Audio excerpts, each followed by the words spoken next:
UPSC ने civil services examination का date release कर दिया है 2021 के लिए। सो आप में से जो भी 2021 के लिए प्रिपेयर कर रहे हैं या 2021 में जिन्हें एग्जाम देना है, ये वीडियो आपके लिए ही है। और मैंने कोशिश की है कि आपको एक अच्छा शेड्यूल दे पाऊँ पढ़ाई का, जिसमें आपका सारा सिलेबस कंप्लीट हो पाए। एक बात मैं बहुत फ्रैंकली बताना चाहती हूँ कि इस बार आपको टाइम थोड़ा कम मिल रहा है प्रिपरेशन के लिए। तो जो भी शेड्यूल मैंने बनाया है वो थोड़ा टाइट शेड्यूल है और कुछ सब्जेक्ट्स को मैंने डेज में भी डिवाइड किया है। बट अगर आपको कोई सब्जेक्ट टफ लगता है या कोई सब्जेक्ट बहुत ईजी लगता है तो आप उसके अकॉर्डिंग डेट्स मैनेज कर सकते हैं, या फिर आप पूरे शेड्यूल को अपने अकॉर्डिंग बना सकते हैं इससे एक आइडिया लेकर। सो अगर देखा जाए तो सितंबर 2020 से अगस्त 2021 तक 12 महीने ही आपको मिले हैं इस बार प्रीलिम्स और मेंस दोनों के प्रिपरेशन के लिए। सो ये बहुत ज़्यादा टाइम तो नहीं है, इसलिए आपको अपने प्रिपरेशन पे बिल्कुल फोकस्ड रहना होगा। और आपका एवरीडे जो रूटीन है वो ये होगा कि आपको न्यूज़पेपर ज़रूर पढ़ना है, करंट अफेयर मैगजीन ज़रूर पढ़ना है एवरीडे। और जो भी आप सब्जेक्ट पढ़ेंगे उसके नोट्स आपको खुद लिख लिख कर बनाने हैं। और नोट्स का आपका पैटर्न होगा कि आप प्रीलिम्स के लिए भी नोट्स बनाएंगे, मेंस के लिए भी नोट्स बनाएंगे और करंट अफेयर्स के लिए भी नोट्स बनाएंगे। क्योंकि अगर आप चाहेंगे अलग से मेंस एग्जाम के लिए नोट्स बनाना तो आपके पास उतना टाइम नहीं है। आपको प्रीलिम्स और मेंस एग्जाम के बीच में भी ज्यादा टाइम नहीं मिल रहा है प्रिपरेशन का। तो हमारा शेड्यूल भी कुछ इसी तरह होगा कि आप मेंस के भी कुछ पॉइंट्स टच कर लें जब आप प्रीलिम्स के लिए पढ़े। और हमारा जो एग्जाम का डेट है प्रीलिम्स का वो है 27 जून 2021 और मेंस एग्जाम स्टार्ट हो रहे हैं 17 सितंबर 2021 से। हाँ, और एक बात की ये वीडियो मुझे काफी जल्दी में बनाना पड़ा क्योंकि मैं चाहती हूँ कि आप अगस्त में ही अपनी पढ़ाई स्टार्ट कर दें। आपके पास ज्यादा टाइम नहीं है वेस्ट करने के लिए। तो अगर आपने अभी तक पढ़ाई स्टार्ट नहीं की है तो आप अगस्त से स्टार्ट कर दें और आप पूरे शेड्यूल को अपने अकॉर्डिंग बना सकते हैं एक आइडिया लेकर इस वीडियो से।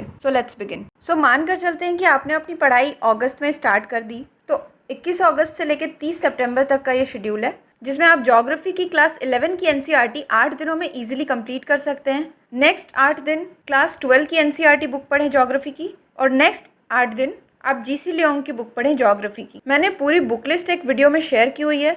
अगर आपको बुक लिस्ट की वजह से कन्फ्यूजन है कौन से बुक पढ़े कौन से नहीं, तो आप वो वीडियो देख सकते हैं जिसमें सब्जेक्ट वाइज बुक्स बताए गए हैं। और 2 वीक मतलब 14 डेज में आप मॉडर्न इंडियन हिस्ट्री की स्पेक्ट्रम की बुक वो आप कंप्लीट कर लें। और जो मंथ के एंड में 3 दिन बचे उसमें आप अपना करंट अफेयर का रिवीजन करें, जो आपने पूरे महीने पढ़ा, जो भी आपने सब्जेक्ट्स पढ़ा, जैसे ज्योग्राफी आपने पढ़ा और हिस्ट्री पढ़ा, मॉडर्न इंडियन हिस्ट्री, तो उसके प्रीवियस ईयर क्वेश्चन पेपर ज़रूर सॉल्व करें इन 3 दिनों में। और हो सके तो मॉक टेस्ट के पेपर भी सॉल्व कर लें, 1 या 2 इन सब्जेक्ट से रिलेटेड जो आपने पढ़ा है। इससे आपको फ़ायदा ये होगा कि अगर आप करंट अफेयर के रिवीजन करते रहेंगे और previous year question paper solve करने से उस सब्जेक्ट से रिलेटेड आपकी अंडरस्टैंडिंग बहुत इंप्रूव हो जाएगी, किस तरह के क्वेश्चंस पूछे जाते हैं ये आपको अच्छे से समझ आ जाएगा। मॉक टेस्ट पेपर सॉल्व करने से भी हमारी एनालिटिकल पावर काफ़ी स्ट्रांग हो जाती है। जैसे आपने ज्योग्राफी एंड हिस्ट्री पढ़ लिया, तो अगर आप उसके मॉक टेस्ट पेपर सॉल्व कर लेंगे 1 या 2, तो ये पूरी तरह आपका सब्जेक्ट कंप्लीट हो जाएगा, कुछ भी बचा हुआ नहीं रहेगा जिसका आपको बाद में बर्डन उठाना पड़े या बाद में आपको टेंशन हो उस सब्जेक्ट से रिलेटेड। इसलिए जिस मंथ में आप जिस सब्जेक्ट को पढ़ रहे हैं,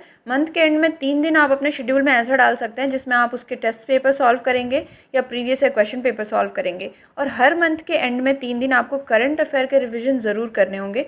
अब बात करते हैं अक्टूबर 2020 की। तो अक्टूबर में पहले 6 दिन आप एंशिएंट एंड मेडिवल हिस्ट्री पढ़ सकते हैं, जो एनसीईआरटी बुक से आपको पढ़नी है, और ये इजीली 6 दिन में कंप्लीट हो जाएगा। नेक्स्ट 7 दिन में आप आर्ट एंड कल्चर की बुक पढ़ें। अगले 5 दिन आप इकोनॉमिक्स की 11 क्लास की एनसीईआरटी बुक कंप्लीट कर लें। और अगले 10 दिनों में क्लास 12 की एनसीईआरटी बुक ऑफ इकोनॉमिक्स या फिर इकोनॉमिक कंसेप्ट से रिलेटेड कोई भी बुक आप पढ़ सकते हैं, जैसे शंकर गणेश कृपा हुआ जो मैंने सजेस्ट की थी आपको। काफ़ी ईजी बुक है जिसमें आप आसानी से इकोनॉमी के कंसेप्ट समझ सकते हैं। और सेम हम यहाँ पे भी रिपीट करेंगे, जो लास्ट के 3 दिन हैं मंथ के, उसमें आप करंट अफेयर रिवीजन कर लें, जो भी आपने न्यूज़पेपर के नोट्स बना रखे हैं। सो यहाँ मैं जो भी बताते जा रही हूँ, जो भी सब्जेक्ट्स मैं आपको बता रही हूँ, आप जब भी पढ़ें, कोई भी टॉपिक कंप्लीट हो, आप उसी दिन आप उसके नोट्स प्रिपेयर कर लें। नोट्स प्रिपेयर करने से काफ़ी फ़ायदा होगा आपको। जब आप रिवीजन करेंगे, लास्ट मिनट रिवीजन जिसे हम कहते हैं एग्जाम से जस्ट पहले, तो आपको बार बार बुक्स नहीं खोलने पड़ेंगे और आपके पास इतना टाइम भी नहीं है कि आप पूरी बुक रिवाइज़ कर पाएंगे। तो आप बहुत शॉर्ट में सारे बुक्स के नोट्स बना लें, जो भी आप पढ़ रहे हैं बिल्कुल टू द पॉइंट नोट्स बनाएं, जिसे आप आसानी से रिवाइज कर सकें और काफ़ी कम दिनों में उस सब्जेक्ट को कंप्लीट कर सकें रिवाइज करके। न्यूज़पेपर के भी नोट्स बनाया कीजिए, या फिर आप करंट अफेयर जो बुकलेट पढ़ते हैं मैगजीन, उसके भी नोट्स बनाएं।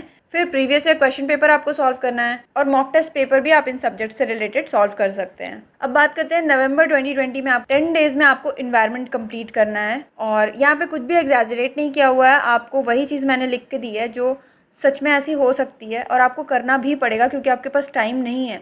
बस आपको मैंने एक बार जो स्टार्टिंग में कही थी वो मैं फिर कहती हूँ कि अगर आप चाहें तो जो आपको सब्जेक्ट टफ़ लग रहे हैं उस सब्जेक्ट में आप डेज़ बढ़ा सकते हैं, और जिस सब्जेक्ट में आप कंफर्टेबल फील करते हैं या जो सब्जेक्ट आपके लिए ईजी है आप उसके डेज़ कम करके टफ सब्जेक्ट्स में डाल सकते हैं। सो नेक्स्ट 17 डेज़ में नवंबर के आपको लक्ष्मीकांत पढ़नी है, ठीक है। और उसके साथ साथ आपको लक्ष्मीकांत जब आप पढ़ेंगे तो आप पूरे दिन लक्ष्मीकांत पढ़िए और शाम के टाइम पे उसमें आप जीएस पेपर 1 के टॉपिक्स कंप्लीट करते रहें। 17 दिनों में मुझे लगता है आप काफ़ी सारे जीएस 1 के टॉपिक्स कवर कर लेंगे मेंस से रिलेटेड। ऊपर के सारे सब्जेक्ट्स भी आपको मेंस से रिलेट करके ही पढ़ने हैं, बट जीएस पेपर 1 में जो सिलेबस में पॉइंट वाइज जो दिया हुआ है उसे मैं प्रिपेयर करने को कह रही हूँ अलॉन्ग विथ लक्ष्मीकांत पॉलिटी, क्योंकि आपको काफ़ी टाइम मिल जाएगा। लक्ष्मीकांत आपने दिन भर पढ़ ली तो शाम में आप जीएस पेपर 1 के टॉपिक्स कर लें। और सेम उसी तरह 3 डेज़ आपको करंट अफेयर रिवीजन के लिए देने हैं, previous year question paper solve करने हैं पॉलिटी एंड एनवायरनमेंट के, और मॉक टेस्ट पेपर सॉल्व कर लें जो भी टॉपिक्स आपने पढ़े हैं उससे रिलेटेड। अब बात करते हैं दिसंबर 2020। इसमें इनिशियल 20 डेज़ में आपको लक्ष्मीकांत पढ़नी है पॉलिटी की। वहाँ हमने 17 दिन दिया था, यहाँ 20 दिन, तो टोटल 37 डेज़, अराउंड 40 डेज़ के आसपास आप मैनेज कर सकते हैं। पॉलिटी लक्ष्मीकांत कंप्लीट हो जाएगी आपकी। मैंने 45 डेज़ में लक्ष्मीकांत कैसे कंप्लीट करें इस पर भी एक वीडियो बनाया है, और आप चाहे तो वो वीडियो देख सकते हैं। कुछ आइडिया आपको मिल जाएगा कि लक्ष्मीकांत किस तरह से पढ़नी है। और अगेन यहाँ पर आपको लक्ष्मीकांत के साथ जीएस पेपर 1 के जो टॉपिक्स बच गए हैं उसे भी आपको कंप्लीट करना है।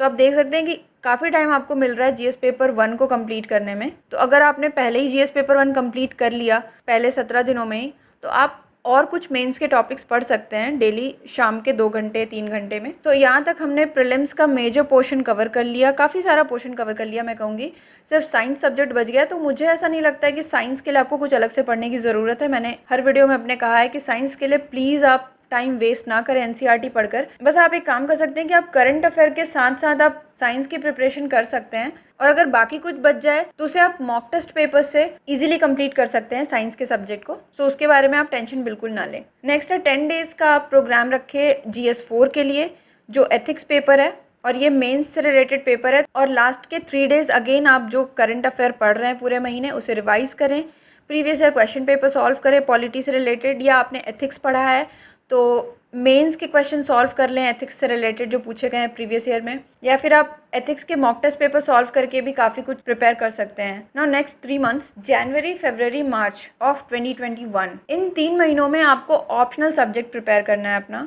ऐसा इसलिए क्योंकि अगर आपने ऑप्शनल सब्जेक्ट पहले से प्रिपेयर करके नहीं रखा तो उन 2 महीनों में आप ऑप्शनल सब्जेक्ट नहीं प्रिपेयर कर पाएंगे इतनी जल्दी। ऑप्शनल सब्जेक्ट प्रिपेयर करने में काफ़ी टाइम लगता है, सो 3 महीने भी मुझे लगता है कम पड़ेंगे, बट फिर भी आपको मैनेज करना होगा। आप चाहे तो अपने अकॉर्डिंग इसे 4 महीने में कन्वर्ट कर सकते हैं, बट मुझे ऐसा नहीं लगा कि और भी टाइम है, तो आपको थोड़ा अपने आप को पुश करना होगा और सारे सब्जेक्ट्स जल्दी कंप्लीट करने होंगे ताकि आपको रिवीजन का टाइम मिल सके, क्योंकि रिवीजन काफ़ी इंपॉर्टेंट है इस एग्जाम के लिए। सो ऑप्शनल सब्जेक्ट आप ट्राई करेंगे आप 3 महीनों में कंप्लीट कर पाएँ। और इसी 3 महीनों के बीच में इकोनॉमिक सर्वे रिलीज होगा, बजट रिलीज होगा, तो उसे भी आप पढ़ लें, क्योंकि ये दोनों डॉक्यूमेंट्स जो गवर्नमेंट डॉक्यूमेंट्स हैं ये काफ़ी इंपॉर्टेंट होते हैं प्रीलिम्स एग्जाम में भी और मेंस एग्जाम में भी, दोनों में ही इससे रिलेटेड क्वेश्चन आते हैं ज़रूर है। तो आप इसे ज़रूर प्रिपेयर कर लें ऑप्शनल सब्जेक्ट के साथ ही कुछ टाइम निकाल कर।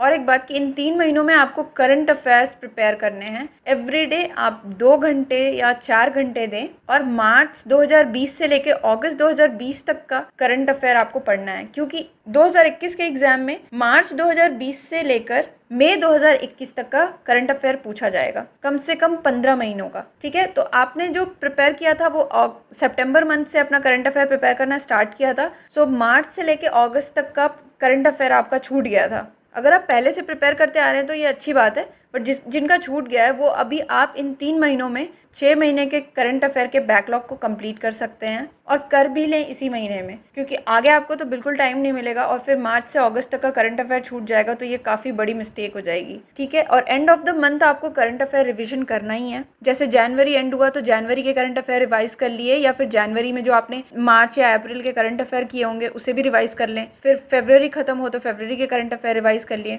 इस तरह से। और एक बात कि जब आप ऑप्शनल सब्जेक्ट प्रिपेयर करें या फिर जिस टॉपिक को आपने प्रिपेयर कर लिया है उसके previous year question paper with model answers ज़रूर देखें और आंसर लिखने की प्रैक्टिस स्टार्ट कर दें। उसमें कोई दिक्कत नहीं है अगर आप डेली 1-2 आंसर्स लिख रहे हैं, अगर आपको समझ आ गई है, टॉपिक अच्छे से कंप्लीट हो गई है, आपके नोट्स बन गए हैं, तो आप उसके previous year question paper with model answers ज़रूर पढ़ा करें। और नोट्स भी बनाते हुए रहें अपने ऑप्शनल सब्जेक्ट के भी, क्योंकि लास्ट में जब आपको रिविजन करना है तो आप अपने नोट्स से ही रिविजन करेंगे। अप्रैल और मई की बात करें तो इसमें आपको सिर्फ और सिर्फ प्रीलिम्स के लिए पढ़ना है। प्रीलिम्स फोकस स्टडी होनी चाहिए ये। इसमें आप अपने नोट्स रिवाइज करेंगे, जो आपने बुक्स से नोट्स बनाए हैं वो रिवाइज करें, करंट अफेयर के नोट्स बनाए हैं उसे रिवाइज करें, और एंड ऑफ द मंथ आपको मॉक टेस्ट पेपर सॉल्व करने हैं। जिस सब्जेक्ट को आपने रिवाइज किया, चाहे तो आप वीकली भी मॉक टेस्ट पेपर सॉल्व कर सकते हैं। सपोज आपने एक वीक हिस्ट्री रिवाइज किया तो आप हिस्ट्री के मॉक टेस्ट पेपर सॉल्व कर लें संडे, या फिर आपने अगले वीक ज्योग्राफी पढ़ा तो ज्योग्राफी के मॉक टेस्ट पेपर सॉल्व कर लें अगले संडे को। तो इस तरह से करके भी आप वीकली प्लान कर सकते हैं अपने सब्जेक्ट्स को रिवाइज करने के लिए और मॉक टेस्ट पेपर सॉल्व करने के लिए। और जो आपको न्यूज़पेपर या करंट अफेयर पढ़ना है वो आपको 15 मई तक ही पढ़ना है। 2021 के 15 मई तक आप न्यूज़पेपर पढ़ें। अब बात करते हैं 1 जून से 26 जून तक क्या करना है आपको। इन 25-26 दिनों में आपको सिर्फ और सिर्फ मॉक टेस्ट पेपर सॉल्व करना है और रिवाइज करते रहना है अपने नोट्स को। मॉक टेस्ट पेपर सॉल्व करें और उसे एनालाइज करें। 27 तारीख को प्रीलिम्स का एग्जाम होगा।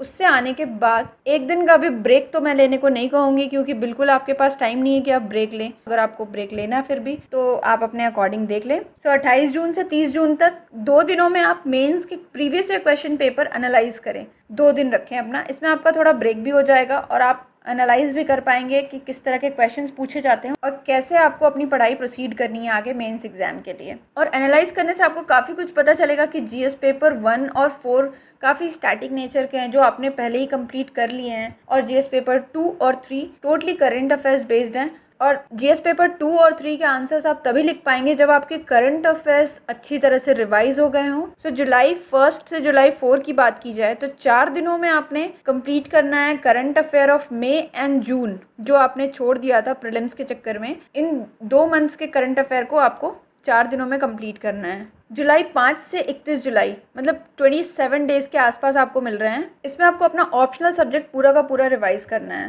From your own notes. अगर आपने नोट्स नहीं बनाए हैं तो यहाँ आप फंस जाएंगे, क्योंकि इतने कम दिनों में आप ऑप्शनल सब्जेक्ट रिवाइज नहीं कर सकते अगर आपने नोट्स बनाकर नहीं रखा है। और इस तरीके से बनाएं कि आप इन 27 से 30 दिनों में आप अपने ऑप्शनल सब्जेक्ट को पूरी तरह रिवाइज कर सकें। और जब आप रिविजन कर रहे होंगे ऑप्शनल सब्जेक्ट के तो आंसर राइटिंग प्रैक्टिस स्टार्ट कर दें अपने ऑप्शनल सब्जेक्ट से रिलेटेड। जो आप पढ़ रहे हैं, जो आप रिवाइज कर रहे हैं, उससे रिलेटेड आंसर राइटिंग प्रैक्टिस ज़रूर करें। या फिर आप कोई टेस्ट सीरीज़ भी ज्वाइन कर सकते हैं जिसमें आपको काफ़ी हेल्प मिल जाएगी कि अच्छा आंसर आप कैसे लिख सकते हैं या आप कहाँ गलत कर रहे हैं, या आपको अच्छे से समझ आ जाएगा जब आप मॉक टेस्ट सीरीज़ ज्वाइन करेंगे किसी कोचिंग की। और एक बात कि जैसे ही आपने प्रीलिम्स के एग्जाम दे दिया उसके बाद आप मेंस के मॉक टेस्ट सीरीज़ ज्वाइन कर सकते हैं किसी भी कोचिंग के। ये काफ़ी इंपॉर्टेंट पार्ट होता है आपके प्रिपरेशन का। अब 1 अगस्त से 10 अगस्त तक 10 दिनों में आपको रिवाइज करना है अपना GS paper 1 and GS paper 4 जो आपने पहले कंप्लीट किया है। उससे बस आप रिवाइज कर लें, जो भी आपने नोट्स प्रिपेयर किए हैं उसे रिवाइज कर लें और करंट अफेयर्स के साथ उसे मैच करते हुए पढ़ाई करें। और जब आप रिवाइज कर रहे हो तो जैसा मैंने कहा कि जब आप जो सब्जेक्ट रिवाइज कर रहे हो उसकी आंसर राइटिंग प्रैक्टिस जरूर करें। और एक बात मैं यहाँ मेंशन करना भूल गई हूँ कि जब आप प्रीलिम्स का एग्जाम दे देते हैं उसके बाद आपकी स्टैटिक पोर्शन स्ट्रांग हो चुकी होती है, आपकी फाउंडेशन स्ट्रांग हो चुकी होती है। तो प्रीलिम्स एग्जाम के बाद आप वीकली एक एस्से जरूर लिखें।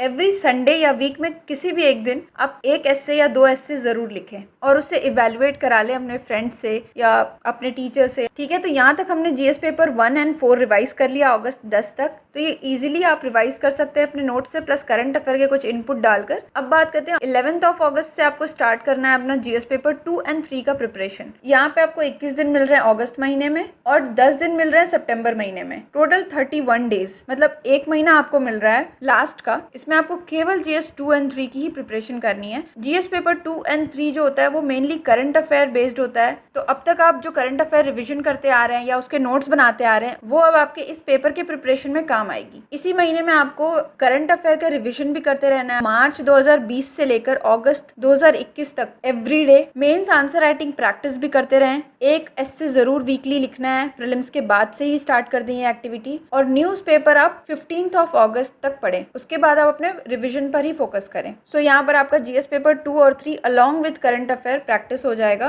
प्रिपेयर हो जाएगा अच्छे से। और आंसर राइटिंग प्रैक्टिस करते रहें, मॉक टेस्ट पेपर्स जितने हो सके सॉल्व करें। अब लास्ट के 6 दिन 11 सितंबर से 16 सितंबर तक का दिन, इसमें सिर्फ और सिर्फ आप रिवाइज करें, जितना हो सके आप रिवाइज करें, सारी चीज़ों को रिवाइज करें, कुछ भी ना छोड़े। जो भी आपने नोट्स बनाए हैं करंट अफेयर, बुक्स के रिलेटेड या जो भी आप पढ़ रहे हैं इंपॉर्टेंट चीज़ उस दरमियान, उसे आप रिवाइज करते चले। और इन 6 दिनों में आप फुल लेंथ टेस्ट दें, लाइक अ प्रॉपर एग्जाम। जैसे आप एग्जाम में बैठ के एक दिन में 2 पेपर देते हैं, इन 6 दिनों में अगर आप एग्जाम के देने के तरीके से प्रैक्टिस कर लेंगे एक बार मॉक टेस्ट सीरीज देकर, तो मुझे लगता है कि आपको काफ़ी हेल्प हो जाएगी जब आप रियल एग्जाम देंगे। इसलिए आप इन 6 दिनों में सिर्फ फुल लेंथ टेस्ट दें, बिल्कुल एग्जाम के तरीके से। अगर आपको लग रहा है कि आप और कम दिनों में कुछ सब्जेक्ट्स को कर सकते हैं, तो जो भी टाइम बचता है आप उसे प्लीज दूसरे सब्जेक्ट पढ़ने में ना लगाएं। आप उस टाइम को भी रिवीजन में ही इंक्लूड कर दें, because revision is the key to get success in this examination. और आपको शेड्यूल काफी पैक्ड लगा होगा कि एक भी दिन का गैप नहीं है, या फिर एवरीडे पढ़ना है, एवरीडे बहुत सारा पढ़ना है। तो ऑब्वियसली आपको एवरीडे बहुत सारा पढ़ना है, क्योंकि टाइम नहीं है एग्जाम में, बहुत कम टाइम है इस बार, और कम टाइम में ही आपको पूरा सिलेबस कंप्लीट करना है। अगर आप पहले से करते आ रहे हैं पढ़ाई, तो आपके लिए काफी ईजी हो जाएगा ये सिलेबस कंप्लीट करना इस बार। लेकिन जो लोग नए हैं उनके लिए भी इतना पढ़ना जरूरी है अगर आप इस एग्जाम को क्रैक करना चाहते हैं। तो अगर आप खुद से अपना शेड्यूल बनाना चाहते हैं इसे थोड़ा मॉडिफाई करके, तो प्लीज आप बना लें, बट ज्यादा कुछ उसमें ऐड ना करें। ज़्यादा से ज़्यादा रिवीजन के डेट्स डालें ताकि आपकी रिवीजन स्ट्रांग हो और आप एग्जाम में अच्छा परफॉर्म कर पाएँ। सो आई होप कि आपको अच्छी लगी होगी ये वीडियो और हेल्पफुल भी लगी होगी। तो आप मुझे बताएं कमेंट सेक्शन में कि कैसी लगी आपको video, and thanks for watching.